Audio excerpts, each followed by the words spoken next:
Quinta-feira, 8 de julho, estamos juntos para mais 15 minutos de Deus, nessas 24 horas que nós ganhamos de presente do Senhor. E hoje nós vamos continuar a história de José do Egito, essa história linda, maravilhosa, e que vai sendo contada na liturgia da missa. Olha que interessante. Nós vamos então, nos próximos 15 minutos, meditar a primeira leitura, o Salmo e o Evangelho. Então eu peço a você que abra aí em Gênesis 44, 18, a primeira leitura de hoje. Mas antes, dá um like aí pra gente, né? Eu vejo que muita gente assiste, mas pouca gente lembra de dar um like. Isso é importante para que o YouTube saiba que a evangelização tem audiência também. Amém? Bom, e se você não fez inscrição ainda, se inscreva aí no nosso canal, acione o sininho para você ser avisado quando o vídeo entrar no ar. Antes da gente começar a primeira leitura de hoje, eu quero lembrar o que aconteceu até ontem, quando foi o primeiro episódio da vida de José do Egito. Ele tinha mandado os irmãos voltarem para casa e trazer o irmão mais novo. Para isso ele deixou um dos irmãos preso, a pretexto de que eles seriam espiões, né? Ele inventou essa história. Os irmãos voltam então depois com o irmão mais novo. E detalhe, esse irmão mais novo é o único que é irmão de pai e mãe de José. Então ele queria conhecer o seu irmão de sangue, de pai e mãe. E aí eles trazem, ele se chama Benjamim. E então ele cria um outro pretexto para deixar Benjamim ali preso. Ele coloca um cálice na bagagem do mais novo e depois ele diz assim: roubaram um cálice e eu vou revistar aqui. Quem estiver com esse cálice roubado vai ficar aqui preso. E aí faz aquela revista fajuta. Quando chega na bagagem de Benjamim, o seu irmão de sangue, de pai e mãe, o mais novo, o cálice está lá. E ele diz: esse menino vai ficar aqui preso. Nisso bate um desespero nos irmãos, porque esse menino era o filho predileto de Jacó, já que Jacó considerava que José tinha sido morto por uma fera. E aí agora ele vai ficar preso, o pai vai morrer de desgosto. E é nesse ponto da história que nós chegamos aqui, na primeira leitura de hoje. Primeira leitura de hoje, Gênesis 44, versículo 18. Então Judá adiantou-se e disse a José: rogo-te, meu senhor, que permitas ao teu servo dizer uma palavra aos ouvidos do meu senhor, e não se acenda a tua ira contra o teu servo, porque tu és como o próprio faraó. Meu senhor havia perguntado aos seus servos: tendes ainda vosso pai? Tendes um irmão? E nós havíamos respondido ao meu senhor que tínhamos um velho pai e um irmãozinho, filho de sua velhice, do qual o irmão havia morrido, e como ele já foi deixado o único de sua mãe, seu pai o amava. Disseste aos teus servos: trazei-o para junto de mim, a fim de que o veja com meus olhos. Havíamos respondido ao meu senhor que o menino não podia abandonar seu pai, pois se o fizesse, seu pai morreria. E disseste a teus servos: se o vosso irmãozinho não vier convosco, não sereis admitidos na minha presença. Quando voltamos para a casa do teu servo, nosso pai, referimos-lhe as palavras de meu senhor. E quando nosso pai nos mandou voltar para comprar alguns víveres, respondemos-lhe: não podemos descer, mas se nosso irmão mais novo nos acompanhar, o faremos, pois que não seremos admitidos na presença do governador se nosso irmão não for conosco. Teu servo, nosso pai, nos replicou: sabeis que minha mulher me deu 2 filhos. Um desapareceu de minha casa, é o próprio José. Um desapareceu da minha casa e eu disse: certamente foi devorado. E não mais o revi até hoje. Se me tirais ainda este, e lhe acontecer alguma desgraça, fareis descer os meus cabelos brancos à habitação dos mortos, sob o peso da dor. Eles estavam dizendo a José: se nós não levarmos nosso irmão de volta, o nosso pai vai morrer de desgosto. E é o pai de José. E aí o que acontece? Agora, capítulo 45, versículo 1. Então José, já não se podendo conter diante de todos os assistentes, exclamou: fazeis sair todo mundo. as outras pessoas, para que ficasse só ele e os irmãos ali. Os irmãos que não sabiam que ele era José. Desse modo, ninguém ficou com ele quando se deu a conhecer a seus irmãos. Ele se revela. Pôs-se a chorar tão alto que os egípcios da casa do faraó o ouviram. E disse aos seus irmãos: eu sou José. Meu pai ainda vive? Mas não lhe puderam responder porque estavam pasmados de se encontrarem diante dele. Aproximai-vos, disse-lhes ele. E eles aproximaram-se, e ele disse-lhes: eu sou José, vosso irmão, que vendestes para o Egito. Falou para os irmãos: vocês me venderam para o Egito, eu sou o José que vocês venderam. Qual vai ser agora a atitude de José com seus irmãos? Olha o que ele vai dizer agora. Mas agora, não vos entristeçais, nem tenhais remorso de me terdes vendido para ser conduzido aqui. Olha só, não tenho remorso de terem me vendido como escravo. Como é que é? Não tenho remorso de me terem vendido como escravo, para que eu estivesse aqui agora. Continuando. É para vos conservar a vida que Deus me enviou diante de vós. Palavra do Senhor, graças a Deus. Ele está dizendo: todo o sofrimento que eu passei de ser vendido como escravo estava nos planos de Deus para vos salvar, para matar a fome de vocês. Deus me colocou aqui. Tudo o que aconteceu foi para que eu estivesse aqui, para vos poupar a vida, para vos conservar a vida que Deus me enviou diante de vós. Que palavra de perdão, irmãos, de compreensão dos desígnios de Deus. Até mesmo as coisas ruins que aconteceram com ele foi para o bem do povo de Deus. Ele se coloca assim como uma lembrança do que será Jesus. Tudo que Jesus passou para que nós tivéssemos acesso ao céu, para nos conservar a vida para o céu.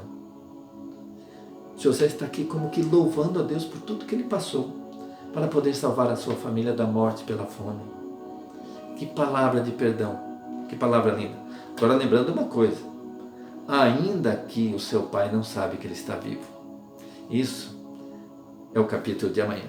Amém? Vamos ao Salmo de hoje, porque o Salmo celebra essa ação de Deus com José no Egito. O Salmo é o 104, a partir do versículo 16.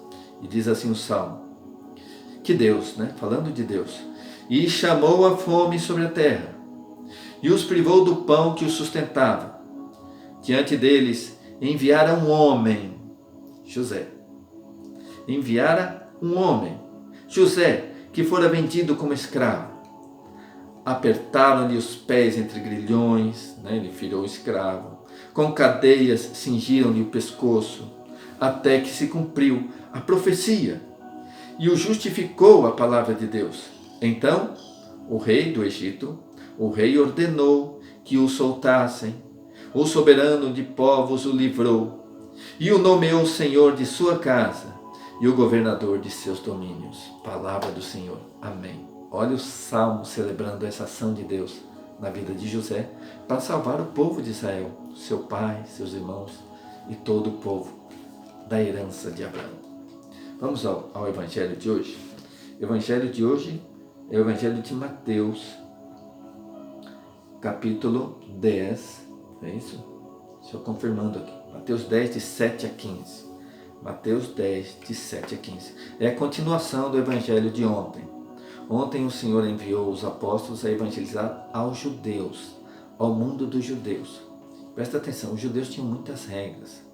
Não se podia entrar em casa de estrangeiro, em casa de pagãos. Não se podia tomar os alimentos que eles comiam ali. Um monte de restrições. Grosso modo, os judeus não se misturavam com os outros. E Jesus respeita isso. Vamos ver aqui. Evangelho de nosso Senhor Jesus Cristo, segundo São Mateus. Glória a vós, Senhor. Pelo sinal da Santa Cruz, livrai-nos Deus, nosso Senhor, dos nossos inimigos. Em nome do Pai, e do Filho, e do Espírito Santo. Amém. Mateus, capítulo 10, versículo 7. Por onde andardes, anunciai que o reino dos céus está próximo. Em italiano diz é vicino. O reino de Deus está ao lado, já está aqui. Versículo 8. Aí vem os carismas. Presta atenção aqui na presença do Espírito Santo nesse momento. Curai os doentes, ressuscitai os mortos, purificai os leprosos, expulsai os demônios. Recebeste de graça dai. O que é que eles receberam de graça? Esses dons, esses carismas de curar, de ressuscitar, de purificar, de expulsar demônio. Isso eles receberam de graça. De graça dai. E nós estamos vivendo uma época, irmãos, em que muitos falsos profetas cobram pelas graças que eles recebem de graça. E então passam o tempo todo nos seus programas de televisão dizendo para as pessoas darem mais, cobrando. Quanto mais você dá, mais você vai receber de Deus. Olha a cobrança aí. Isso é charlatanismo. Isto é agir como lobos. Ao invés de servirem as ovelhas, querem se servir delas. Querem sugar as ovelhas. Se você percebeu que isso está acontecendo, o que é que você está fazendo aí ainda? Saia desse lugar. Vá para aqueles que sabem que receberam de graça e têm o dever de dar de graça. Continuando, versículo 9. Não leveis nem ouro, nem prata, nem dinheiro em vossos cintos. Não é para os apóstolos serem ricos, milionários. Não leveis nem ouro, nem prata, nem dinheiro em vossos cintos, nem mochila para a viagem, nem 2 túnicas, nem calçados, nem bastão, pois o operário merece o seu sustento. Sustento, não riquezas. E mais, dependência total de Deus. É Deus quem vai sustentá-los. O operário merece o seu sustento. Versículo 11. Nas cidades ou aldeias onde entrardes, informai-vos se ali alguém digno de vos receber. Ficai ali até a vossa partida. Como eu disse, o judeu não entra em casa de qualquer um. Então era para eles respeitarem isso. Procurai saber se há alguém ali digno de vos receber e ficar naquela casa até partir. Porque se hospeda numa casa e depois você vê uma melhor e muda para outra, você humilha o primeiro. Então, na casa em que entrares, ficais ali até o dia que partirem. Versículo 12. E entrando numa casa, saudai-o.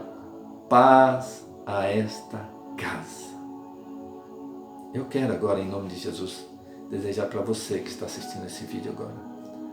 Paz a esta casa. Isso eu faço por ordem de Jesus. Paz a esta casa. Amém. Se aquela casa for digna, descerá sobre ela a vossa paz. Se porém não for, vosso voto de paz se tornará a vós. Se não vos receberem e não ouvirem vossas palavras, quando saídes daquela casa ou daquela cidade, sacudi até mesmo o pó de vossos pés. Em verdade vos digo, no dia do juízo haverá mais indulgência com Sodoma e Gomorra que com aquela cidade. Palavra da salvação. Glória a vós, Senhor. Veja, Sodoma e Gomorra foram destruídos, mas aquilo ainda não foi o castigo. Sodoma e Gomorra ainda vão ser julgados. E talvez muitos deles ainda vão para o céu. Então o Senhor está dizendo aqui que naquele dia do julgamento, até Sodoma e Gomorra, que foram destruídos por causa dos pecados, vão ter mais indulgência do que aqueles que recusaram ouvir o Evangelho. E esse costume de bater o pó das sandálias quer dizer que eu não tenho mais parte com você que não quis ouvir o Evangelho. Nem o pó dessa cidade eu vou levar comigo. Não tem mais nada a ver com quem não quer ouvir o Evangelho. Não tem mais parte com vocês. Não perca tempo. Vai evangelizar em outro lugar. Estão te proibindo de evangelizar aqui? Então evangeliza ali. Ninguém para, né? Um rio que passa. Se você fizer uma barreira, ele vai contornar. Ele vai passar. E assim é o Evangelho. E assim somos nós evangelizadores. Se te fecharem um canal, abre outro. Se te fecharem uma porta, vai pela janela, mas continue evangelizando. Seja onde for. Porque aqueles que recusaram ouvir o Evangelho, pobres deles. você vai sacudir até o pó da sua sandália e vai evangelizar em outro lugar. Amém? Irmãos, que glória, que bênção essas palavras. Amanhã nós voltaremos para falar dessas leituras maravilhosas da missa de todos os dias, amanhã sexta-feira. Eu quero agora agradecer as pessoas que deixaram suas mensagens, que estão participando do nosso canal. Eu separei aqui as mensagens porque é importante sabermos que as pessoas estão acompanhando. Graças a Deus. Deixa eu ver aqui. Aí acabei perdendo aqui as mensagens. Deixa eu abrir aqui. É complicado, né? A gente encontrar. Diz aqui, ó, Viviane cantora. Viviane, verdade, essa palavra foi para mim há anos atrás, foi um consolo. Entendi que de todos os males, Deus tira um bem, como foi com José. A Celiane comentou, meu nome é Celiane, muito obrigado, irmão, pela sua oração. E a Clemilda comentou, obrigado a Deus pelas palavras. Amém. Estivemos reunidos aqui nesse vídeo, em nome do Pai, e do Filho, e do Espírito Santo. Amém.